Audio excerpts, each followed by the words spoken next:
Hello, my name is Sarah James and welcome to the Digital Craft Festival. In today's show and tell conversation, I'm talking to 5 potters about the versatility of clay.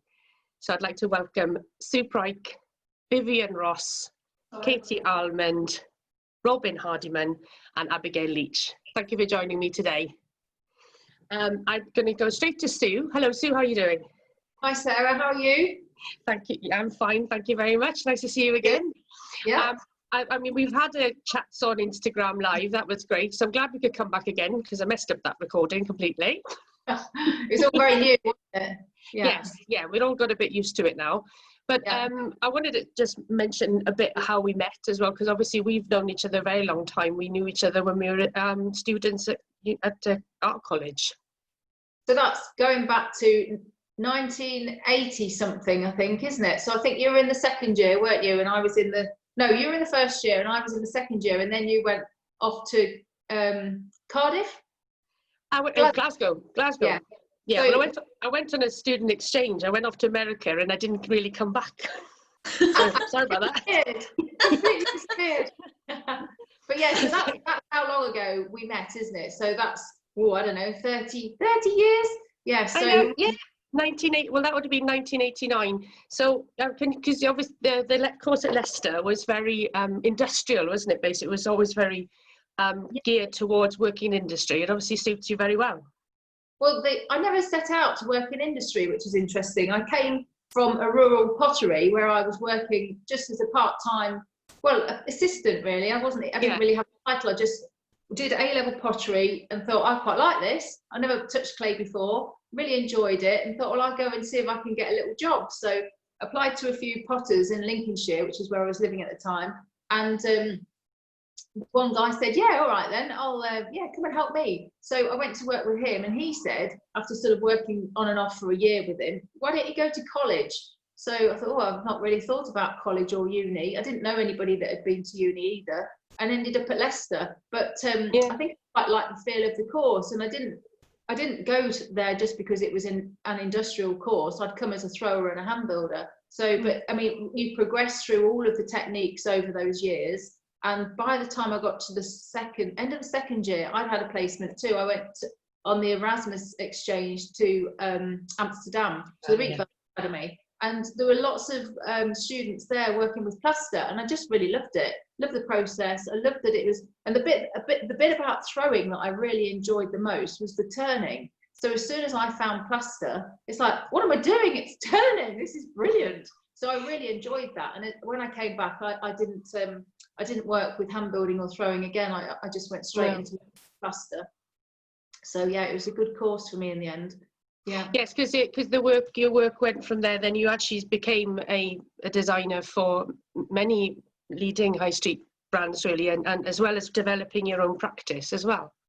Yes, and I've kept that balance there. So I still work for industry as a freelance designer. I've worked in-house as well, and my work is sort of set very much in the crafts. So, but working with slip casting, it's an industrial process, but I'm just using it sort of more in a craft context. So, and I love it because what you can do with slip casting, you can work with 1 piece or 5 pieces, or if you've got 500 molds, you can do 500 pieces at the same time. Not that I've got that many, but I love that repetition. You know, that continuity of working really suits me, and you know that's why I really enjoy slip casting, because you can just churn the same shape over and over again. I suppose the issues you have with slip casting is the perfection that's required, isn't it, to get that finish absolutely perfect without having to do huge amounts of finishing, isn't it? Because that's there's a misconception, isn't it, that you pour into a mold and then you're done, sort of thing, isn't it? That's it. I mean, the hard work has to be right at the beginning where you make the model. So I tend to still keep control of that. So I'll make the initial model in plaster. So if it's a teapot, I'll carve the spout and carve the handle, and then turn the body on a lathe, and then run a couple of molds off, check how they work with slip casting, and then when I'm happy, I'll take them to the mold makers in Stoke. I mean, I can mold make, but I'm rubbish compared to the mold makers. But you need to get all of those details pristine right at the beginning, so your model has to be perfect and the mold has to be perfect. And then it's easy because all the detail is there. So all of that precision that I'm really interested in is actually there in the mold. You know, the precision of the handle, how it feels in the hand, how the edges look, you know, all of that detail you've already captured. And then it's just down to sort of fettling and make sure you don't rub it all away with a sponge at the end. So, you know, that's what I really enjoy, because it's just there. Because I was quite interested, because I looked at your video that you wanted to show, that's going to go out as well, about your demonstrations, how you make work. And I was quite interested because you pour the clay into the molds, and of course when we did molds at Leicester, there was a lid and things, and you didn't have lids. You were sort of making the rims by hand almost, which is, I thought was amazing. Yeah. So yes, the way that we were taught at college was that you'd have a ring, which is your spare. So you'd have a mug mold, and then you'd have this ring on the top, which you'd take off, wouldn't you, after you'd emptied it, and then you trim around. It's just a different way of finishing. But you see, in Stoke-on-Trent, the way they make molds, they don't want that extra bit, that extra ring that's going to chip, that's going to get broken. It's another process to take that off. So you just little drop inside your mold instead. So you don't need that. I don't know why we were taught that way. It's obviously just, but you know, there's lots. It was horrible. It was a horrible edge to have to deal with. I used to be like, oh my God. Yeah, so I don't like that. Yeah. But there's many ways, isn't there, for every process, no matter which kind of way you work, you know, which process you work with, whether it's throwing or casting, there's 100 different ways for different. It's quite interesting that actually it was from Stoke that actually from a more industrial level, you know, made you do that technique rather than the one we were taught at art school. Yeah, it's much quicker, it's much easier. You know, that's what it's all about when you're actually, even in small batch production, and probably even throwing actually, or hand building, you know, there is an element of actually you need to put only a certain amount of hours in, otherwise, you know, you're working for pennies. So, but when you go to a factory, you know, that more of an industrial approach means that you spend as little time as you possibly can making something. So you streamline it and you think about the continuity and actually what works, and you know what you can make. You know, you need to make things quickly, don't you? So, you know, that's why industry have found other ways than we had when we were students. Well, I wanted to move on to Katie now. Hi, Katie. I would just think where we met, we must have probably met at Bovey. Did we meet at a craft fair somewhere? We did, yeah. I think it was Bovey. Yes. How many years ago would that be, do you think? I mean, I'm trying to think when I first did Bovey now. It's probably not long after graduating. It probably was sort of like 2010 or something. Yeah, I was going to say 10 years. Yeah. That was my guess. Yeah. Yeah. Well, your work, your work's very different to Sue's, but you both work in porcelain, right? You work in porcelain as well. There's obviously a few makers here working in porcelain. Obviously, your work is really highly decorative. So how do you develop your ideas? For me, it always starts on paper. I've always, even right back from being a child, I was always the one that was sitting, colouring, painting. For me, that's like the crucial element. The clay is almost like a canvas really for my sort of drawing and illustrations, I guess. So yeah, that's how everything starts life, whether it's just a little sketch in a sketchbook or whether I'm working on sort of bigger pattern drawings really. So because there's a lot, you've got a really wide range of things, haven't you? Or is it like almost, you know, it's continuously being added to, isn't it? Yeah, I have now, because I think, and especially I used to start, and I was slip casting and then sort of adding other little details on, because at first, when I back in my university days, I made all of my pieces. I basically made sort of paper models, because I was predominantly like print and textiles, and then I was a bit like Sue. I was like, ooh, and I hadn't actually touched a lot of clay, surprisingly, but back at uni, when I really got into the design crafts course, I was just sort of on the trials, because you go around the different areas, and I was just mesmerized by the clay, and because I've never done it before, and just like the pieces that I could create with a lump of clay. And then my challenge was to work out how I could get my sort of drawing and illustration quality and put that onto clay. So I made basically paper models with all these little quirky little jugs and cups, and that was always forever drawing, and one of my tutors said to me, why don't you go into ceramics and make these quirky jugs? And it hadn't actually crossed my mind at that point, which is surprising. So I did. Off I went to ceramics, and just basically started making, trying to translate my paper models into the ceramic form. So that's what got sucked me in, that sort of slip casting element. So I basically used my paper models to make plaster molds, and then it was a challenge of putting my drawings and my illustrations onto the clay canvas, as it were. So I did a lot of experiments with hand painting and collaged decals, so trying to make screen prints of those, which was very tricky. So then I moved into digital versions of decals, so it's my designs that I then fire on. So then at the end of this, I was like, oh my god, it's literally every piece could tell a story, because every piece is just full of my drawings and little snippets of collections. I'm a bit of a collector, so I've got sort of lots of old ephemera as well that I sort of translate. They've got a sort of quite a bit of a nostalgic feel, I think, as well.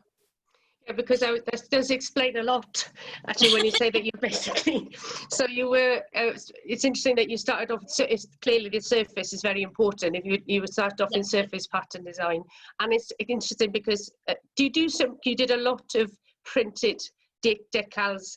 Do you still do a lot of the printed decals as well? No, sadly not, no, because I've got, like, obviously sort of like determined designs now, and I do those, and I'd love to go back and sort of do more of my own design, but I'm getting more and more increasingly into hand painting, so a lot of it is actually sort of like freehand hand painting on them now as well.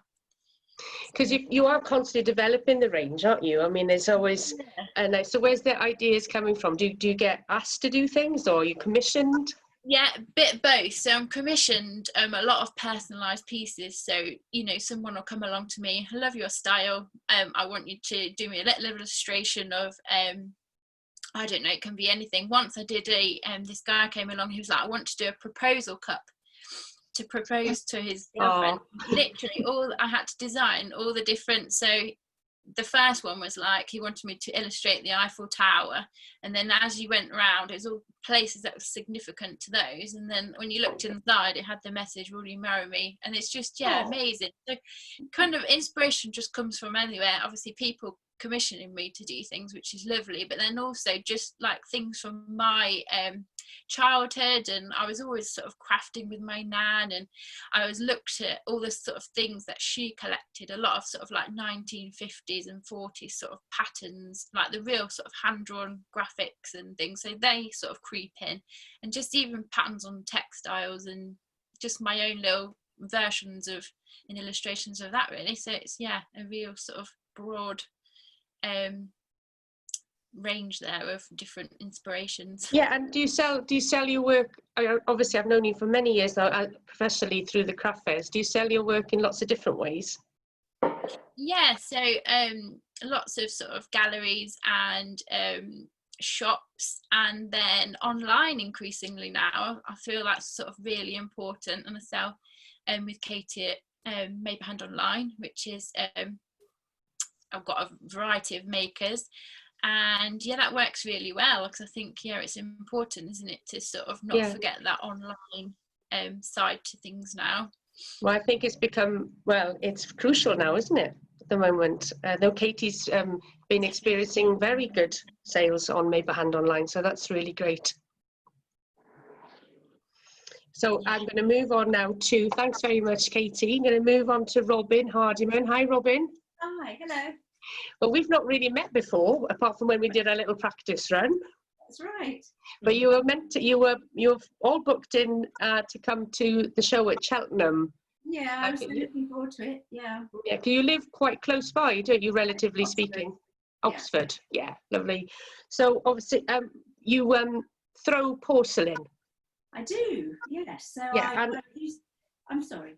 Sorry, I was going to say it can be quite an unforgiving material when, you know, it's one of those materials that is, when it's handled well, it's absolutely gorgeous, but it's one of the least forgiving materials, especially when it's being thrown. So what drew you to porcelain? Oh, well, I've always loved porcelain. I mean, I've always had a real love for kind of classic Oriental ceramics, I suppose, and those mostly made in porcelain. And I just found that I've always wanted to find out how they were made, really, and try it myself. So now I make functional and decorative ceramics in porcelain on the wheel, bowls and vases and jugs and pieces to be used every day alongside some more decorative things.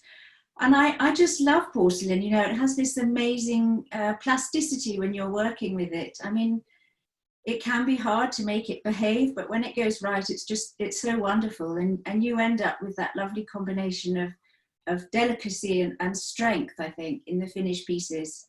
I throw really thinly, so I'm really pushing the porcelain as far as it will go on the wheel to make the walls thin and translucent. And I guess that's because kind of the weight of a piece is important to me.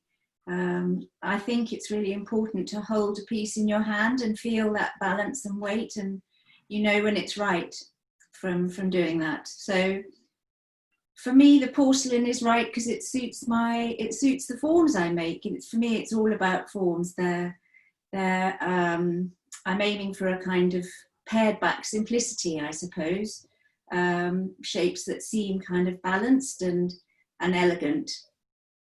So it could be like a large open bowl with a small foot ring, or a perfectly round moon jar. These little cylinder vases like this that are thrown really thinly in porcelain, and they look like straightforward cylinders, but actually each one is kind of undulating and slightly different. And I really like that. You know, it shows it's been made by a person's hand. And have you developed your own set of glazes to go with them? I have, yes. So my palette is very sort of cool, really. It's blues and greens and greys and creams, and it seems to suit the simplicity of the shapes that I make. And I'm exploring different surfaces, different textures on the pieces. So some of them are shiny, like the sort of classic blue celadon. Some of them are satiny, they have a sort of soft sheen, and some are matte, and the light plays differently on each one, and sometimes it's absorbed and sometimes it's not, and that seems to affect the end piece in a way that I find, interesting. Because you're in the startup section, obviously, with that we mentioned before with Cheltenham, which means you'd have to have been in business for less than 2 years. Yes. So were you doing something else before, or were you always interested in ceramics? I've always been interested, but I worked in publishing for a long time, and then as a freelance, I sort of gave myself permission to start learning, to start going to classes about 7 or 8 years ago, I suppose. So I did that for a few years, and then set up on my own with a studio in the garden, and it's been wonderful. And I suppose I've been actually in business for nearly 2 years now. Yeah. That's fantastic. Well, thanks very much for joining us, Robyn. It's obviously a very difficult year to be trying to get out there to the shows. How do you sell your work at the moment? So I sell online. So one of the good things about lockdown is it's made me get my online shop together. So that's good. And I've got a few other online presences as well. A few online galleries that show my work. And normally it's craft fairs, and I'm just starting out, really, finding outlets, finding retailers and galleries to try and get out there. Yes, well, it's lovely to meet you, Robyn, and I think I was really looking forward to seeing your work, because it's always great to have new people coming through to the shows, and your work, it looks absolutely beautiful. But hopefully we'll see it in the flesh at some point. But it's great, and so people can look at your website and see the work over the Digital Craft Festival weekend. Brilliant. So we're going to go to Vivienne now. Vivienne Ross. Hi there, Vivienne. How are you doing? I'm all right, thank you. Jolly good. So you use kind of a variety of techniques to make your work, don't you? You sort of use these different processes. Yeah, mostly really simple ones. A lot of my shapes are press moulded, but I have sort of reintroduced a bit of throwing of late. I don't think it's my strongest suit. In fact, the making probably isn't at all. But yeah, there's very simple shapes basically. Yeah, because you're known really for your surfaces, aren't you? Really for the patterns. I think so. I think the drawings probably are the things that people remember. So yeah, the shapes are press moulded, so it's quite a slow process. It's complete opposite to Sue, in fact. My whole process, it's quite organic, the way I work, not really planned. I think I struggled to plan. I was at a college, it sounds like at a similar time to you guys, around the late 80s, I went to Bath. And I think they were trying to introduce slip casting as the main, you know, the future, which it is. But everyone seemed to rebel, and I was one of those that just didn't fit. But it gave me a great chance to, you know, try all sorts of different processes in clay. And I could go off in any direction. I love the material. It is definitely the material for me, but you have to kind of hone your practice, don't you? But yeah, post-college also I realised it was for me. I did quite well at Bath, and I wrote to a few potters, arrogantly thinking I could be a production thrower. So, and Jeff Fuller replied, the lovely Jeff Fuller, who owns a very interesting pub, and he took me on, and I ended up realising that I wasn't a production thrower, it wasn't for me, and repeating the same shape didn't really appeal. But it gave me a chance, you know, I got to see lots about the potter's world, and I did a bit in their pub. And I moved north at that point, and based myself in Sheffield, where I also was lucky enough to meet another name, Edmund Duval. I got his studio while he went off to Japan to study. So I was lucky enough to kind of just have access. Yeah. And at that point, I got myself an equipment grant for the Crafts Council. So just, you know, slowly, again, none of this is planned, of course, it's just organic, you take opportunities as they come. But most importantly for the Crafts Council is once they're behind you, they kind of promote you, and that was massive for me. And it was the days before the internet. So a postcard with their logo on was the deal that they'd send out to galleries and things. Yeah, that was sort of the heyday, really, wouldn't it? I would call it the heyday of the support. Chelsea Crafts Fair was my biggest kind of first step, if you like. And then, of course, you know, it just grows from there, and I got to go to New York with them a couple of times, to New York Gift Fair. And then since then I'm now based in Leach. I had a workshop at the Roslyn Works with Kevin Millwood as another name, and, you know, another lovely man to be associated with. And it's just organically goes from there, really. Well, Kevin taught both Sue and I. Oh, did he? Yeah, he was one of our visiting. I don't think. He was one of our visiting lecturers. Right. Yes, he was a mind of absolute knows everything, doesn't he? Yes, he came over to my house one time because we were planning to do the pottery throwdown at the festival, and yeah, he likes to chat. There's no shock there. And the stories he was telling me about all the potters and all the pottery, all the people he's worked with over the years, my goodness, I could make a fortune if I could tell. Well, it was amazing. But he was an amazing bloke. But there's nothing he can't make, I don't think. No, he's very talented. But there's lots of stories in your work, isn't it? It seems to be they're the canvas for a story. They are, and there's themes I kind of work with and I latch onto, and they can be very loose. I mean, I'm very much, they're about celebrating the simple things as I see them. They are about food and drink, they're about animals, they're about growing things, they're about, you know, I live near the Peak District, so there's lots of, but most predominantly they're probably about people and relationships and the connections. And I mean, I've got it here.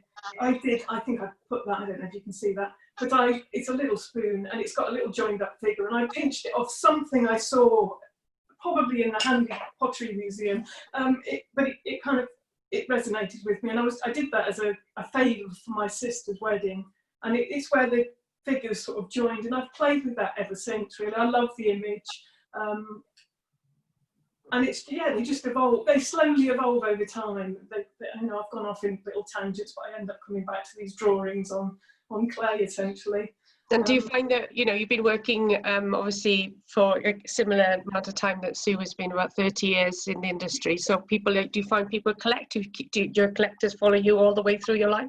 I've got some that are sort of surprised that I'm still going. Because I'm appalling at marketing myself. I feel like everyone should get a certificate that finds me, actually. And I found, you know, the whole internet thing. I'm so far behind on catching up and online shops and things. But I'll get there. I'm getting there, and it will happen. But yeah. Well, I was there. I can get lost in the making and forget the actual, the other side. The important bit of selling. Yes, I know. Unfortunately, you do have to sell to people. That is It's essential. I know. When I was at art school, it was like, I have to sell. It's for me. Yeah. But there we go. That didn't work out. Hence, I now organise craft festivals. I don't actually make anything. But even with something like lockdown, where it's a stressful thing for a lot. My solution is just to keep make lots. Just busy yourself. You know, that's there is a mental health aspect to working with clay or crafts, or, you know, I speak to so many people, and it is just so rewarding in that sense, and, you know, to just be absorbed in something. And I'm going to ask a bit about that once we've spoken to Abigail, actually, because I think this has been an unprecedented moment in all our lives and in time, you know. So yeah, I think it has been extremely interesting and challenging, you know, and inspirational. It's been a very, very strange period, I think. But I wanted to talk to Abigail. Hello, Abigail, how are you? Hello, fine, thank you. I'm trying to think, you know, I like to remember when we first met, and I think you did start up at Bobby Tracy, is that right, the first time we met? Yeah. So would that be 4 years ago? Maybe 5, I don't know, 4 or 5 years ago. Yeah, it wasn't a long time ago. No. Yeah, you work in earthenware. Yeah. And I love the way you sort of contrast the raw, you know, use the clay as a big part of the pattern of your work. It is, yeah. And, you know, I wanted to ask a bit about where your design inspirations come from. I think the colours I use. So I've got bespoke colours that I'm completely in slips. The colours are all slips with the transparent glaze. I've done that since university days. I think I need to control where the colour goes a bit more. I find that glaze doesn't stay where I want it to be. But in terms of the dots and spots and things, which are kind of on my work and keep coming back to, I don't really know where they come from. I taught art and design for 15 years, and as part of that, I taught lots of things on pop art and on Aboriginal art and things like that. And I think that these have fed in, actually. I can really see that now. I can see, and I'm not intentionally, but no. You know, those things have fed into what I do. You know, it's just happened. It's like people were saying, quite organic, really. And you kind of get settled on something and just keep returning to it. Well, it looks great because you've got a huge range as well. Your range is constantly developing, I think. Yeah, I think that's just a restlessness, really, and kind of desire to try something new. So it's domestic wear, and because I'm a hand builder, it's a slow process, and it's not very efficient, really. You know, in terms of production, how much you can produce, but I do like to try making new things, and lockdown's been quite good for me in that way. Actually, I felt that it's given me the chance to do that. But I just want to make things that people can use every day, and so domestic wear suits me, really, for that respect. Because I mentioned that you're in startup, obviously about 5 years ago, and was that the second career for you? Doing ceramics? Has this been? Yeah, well, I taught art and design at secondary school for so after I did a PGCE years ago, and taught art and design at secondary school for 15 years. And in that time, I really didn't do very much of my own work, actually. But that the kind of need to create and kind of express myself was fulfilled by being, you know, an art teacher and you know, fulfilling, you know, encouraging other people, encouraging students. But yeah, for me, and things changed in teaching, and it's a common story, and you know, it's a hard place to be when you know, and my children were young. I had young children at the time, and I decided that actually I needed to change direction, and that was quite, at the time, it was quite a challenge, quite scary, because, you know, when you've been earning a regular wage and regular salary, and you know, you suddenly decide that actually you're going to do something different. But I'm glad I did it. I'm really glad that I changed direction, and I feel much more fulfilled by what I'm doing now, although it has its own frustrations, and, you know, I'm trying to balance all the time with my own home life, my personal life, and my work life. So yeah. And you're based, are you still based in New Brewery Arts? Is that where your studio is? No, I'm not. My studio's at home now, which actually has been, I only moved home in August last year. So, but actually, as the circumstances have happened, that's worked out really well. Because obviously, if I had a studio elsewhere now, I wouldn't be able to work at all, do anything. So actually, having my studio at home has worked out really well. I really miss being part of something bigger. I still teach ceramics at New Brewery Arts, but obviously that's all gone for now, and hopefully that will be back in September. I'm really looking forward to going back and teaching. But yeah, really being at home having the studio here has been very advantageous. And do you sell your work in lots of different ways? If circumstances were not as they were now, what would you be doing? Yeah, my work's so my work's in a couple of galleries. I've been lucky enough to be asked to be parts of particular exhibitions at places like Unit 12 and Devon Guild and places like that. So I've been invited to take part in those kind of things. I do sell online, but that's been a really recent thing for me, because I've never quite got round to getting my shop together.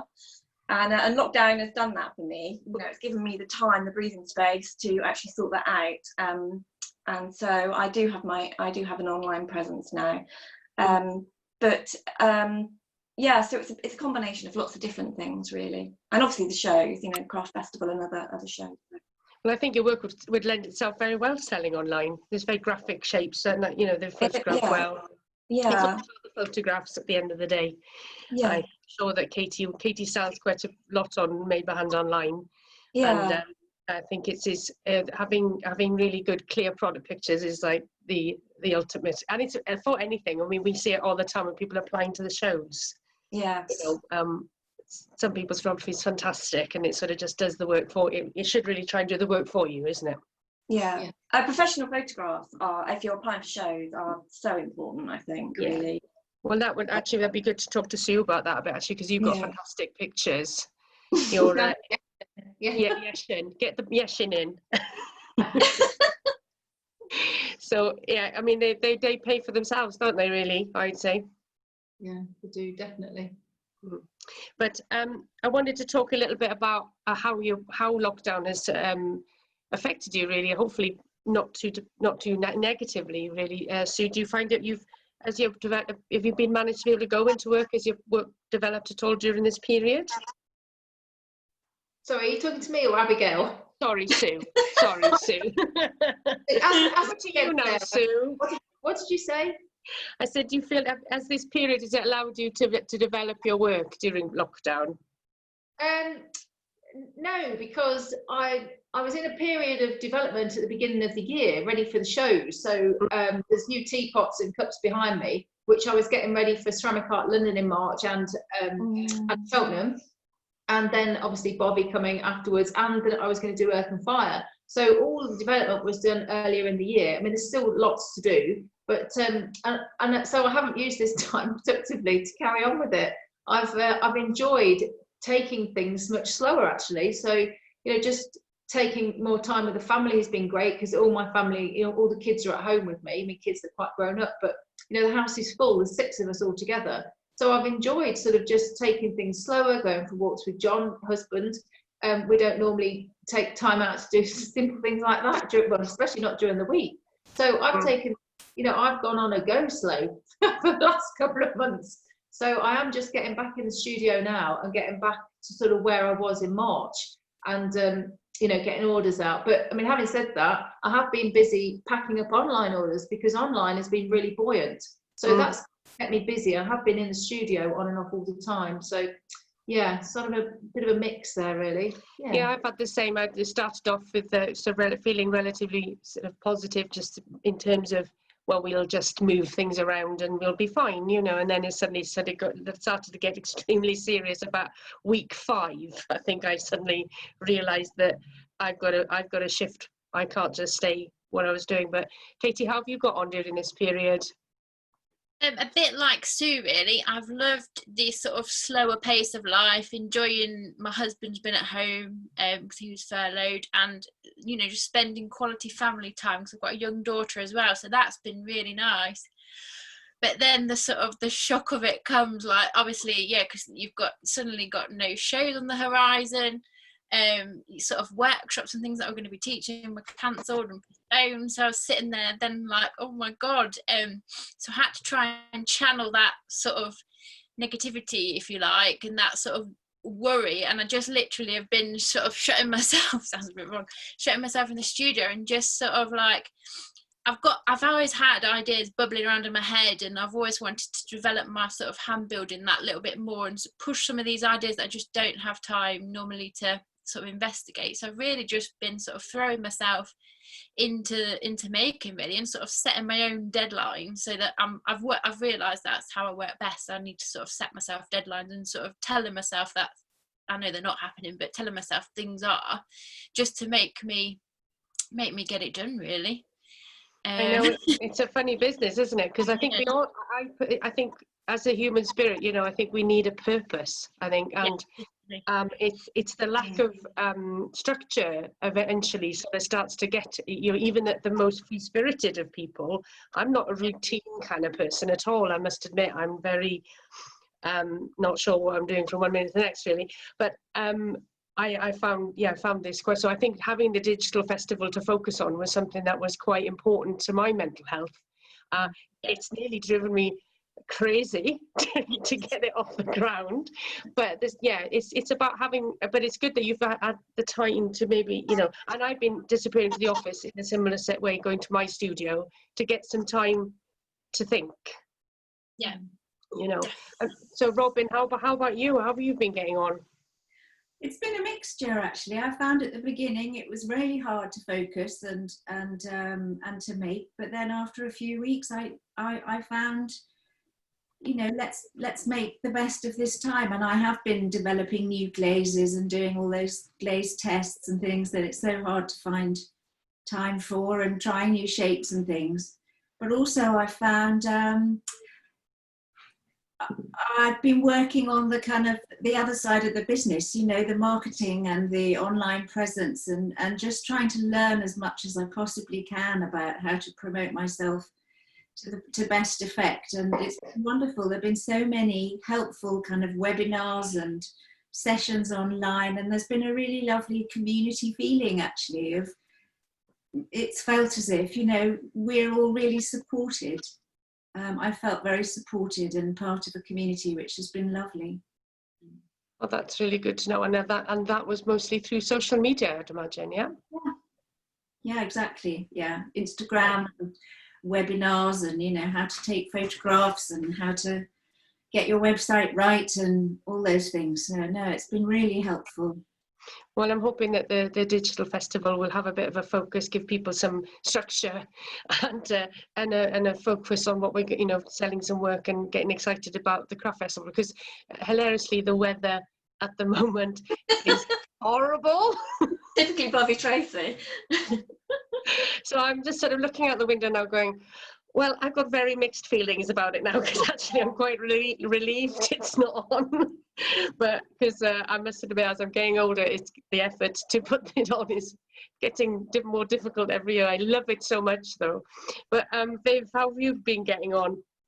All right on the whole, I think. It's been a few ups and downs, but definitely a period to reflect, which has been nice. I've been lucky enough to get a number of commissions which had deadlines, which I kind of liked, and I've filled holes in my stock, I suppose. So I've been busy making, and yeah, a little bit of both, really, reflecting, and I'm thinking now, because I will still have time, I'm going to sort of go back to some ideas that I've explored in the past, and hopefully, you know, pick them up and run with them again, and try some new things. So, and yeah, and also just need to increase my online activity, presence, selling ability, and I will do that. So yeah, there are definitely positives to get out of it, and my allotment is looking amazing. I know, I've actually got courgettes in that garden. Yeah, I'm so excited. Of course, the weather's been amazing, so it has been easy. So yeah, and lots of walking. Always do that anyway, but yeah, even more so. So that's sort of yeah. Abigail, what about you? How's it been? I know you're obviously making, but after the workshop at home. Not making that much actually. No. You know, with children at home, it's been been a case of juggling those things. But it's been nice to be able to escape to the studio, definitely, and be in here. But I you know, the real thing that's come out of it for me was that I've got my online shop together at long last, having talked about it and procrastinated forever about it. So that's been massive. Just prior to lockdown, I was accepted to Potter's Cooperative in Bristol as well. So I've been, and although I still haven't got any work in the shop there because we've not been able to do anything, but we've had regular Zoom sessions and discussions and stuff. So that's been quite a good focus actually. So as shows have kind of unfortunately been postponed and cancelled or whatever, the motivation has kind of gone a bit, but it's given me the time to look at other things, and so I think that's been really good. You know, to be able to revisit old ideas and to visit those things that you constantly tell yourself you don't have time to do. It's been interesting, isn't it, about that, how to create the feeling of community Yeah. when you can't meet people. Yeah. I think that's been you know, quite challenging, and I think initially when it all broke, when everything started locking down, I overdid it really. I sort of went on every quiz, I was singing in choirs, I've been doing Joe Wicks like you wouldn't believe. You can tell. But you know, I kind of went, you know, whoa, the opposite. I was at the beginning, I went completely like, oh, it's great all the time in the world, you know, and then I had about 2 weeks where I was really upset. I think I thought my life was, you know, my work was going to come to an end really. But then you had to go, right, what we're going to do? You know, I've got to do something differently. But like you said, having to come to terms with the fact you've got to go online, Viv. You know, these are, and you know, you can't, because quite a number of makers that I've been in communication with who didn't want to get involved with the Digital Craft Festival and not prepared to engage with that issue. And I think it's something that you have to accept. I think I've always been a person who thought you've got to handle a pot to buy it. I've come from that sort of background, so yeah, and everything I make is different. So you know, you've got to photograph. You know, that's a lot of work just to get it online, and so that's probably why I've been a bit reluctant and slow to chase that one. It's completely understandable that you feel like that, and I think that people will appreciate the physical presence of us in the shows in the real world in the future as well. But also, what's interesting about doing a digital event like this is that, you know, we can have people from all over the UK, the world, you know, and you know, the travelling aspect, you know, the environmental aspects of having massive events, you know, they are quite impactful. Yeah. So I'm sort of starting to think a bit more differently about it. At the same time, you know, I understand touching and feeling craft that's what it's all about. So I understand your reluctance, but at the same time, in these situations, you know, you've got to pivot. I think they use this word pivoting. You've got to pivot your business to work, even if it's for the time. And I think you won't regret it. It certainly won't be time wasted, I think is the way I would look at it as well. It will be a good exercise in showing that what you can do when you need to. Well, I'm going to bring it to an end there. Thank you so much for talking to me today. and I hope you have a really successful Digital Craft Festival. Obviously, we're going to be talking, I think Sue's doing a Q&A over the weekend. I don't know if any of you are doing live chats with me on Instagram over the weekend. I know there's huge amounts of activity. There's lots of things you can get involved with as well yourselves, and you know, hopefully see you online over the weekend. So have a great festival. Thanks very much. Thank you.